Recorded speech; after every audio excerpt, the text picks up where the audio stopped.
saat ini Riani sedang berada di salah satu ruang terbuka hijau di Kota Padang, tepatnya di Taman Aliran Kenangan.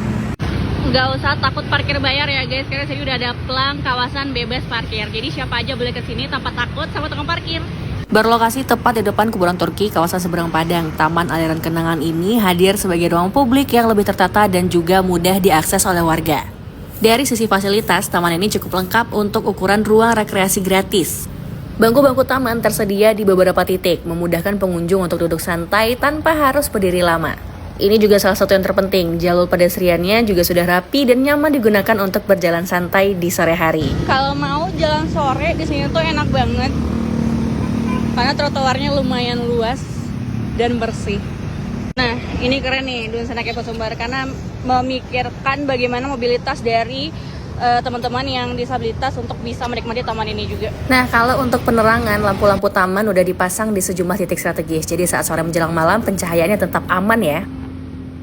Senang sih, saya ada tempat nongki atau tempat duduk-duduk sama teman-teman. Tempat duduk-duduk ya.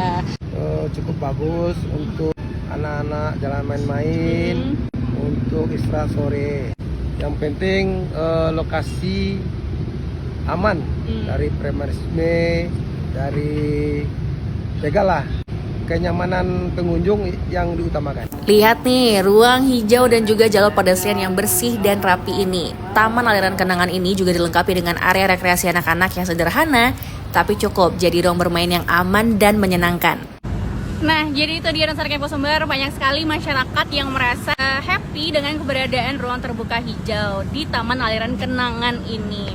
Apalagi kalau misalkan aksesnya bebas untuk siapa saja dan pastinya gratis parkir. Selain mempercantik kawasan, hadirnya ruang terbuka seperti ini harapannya bisa dipakai bersama, dijaga bersama, dan pelan-pelan jadi bagian dari kesadaran masyarakat seberang Padang dan sekitarnya.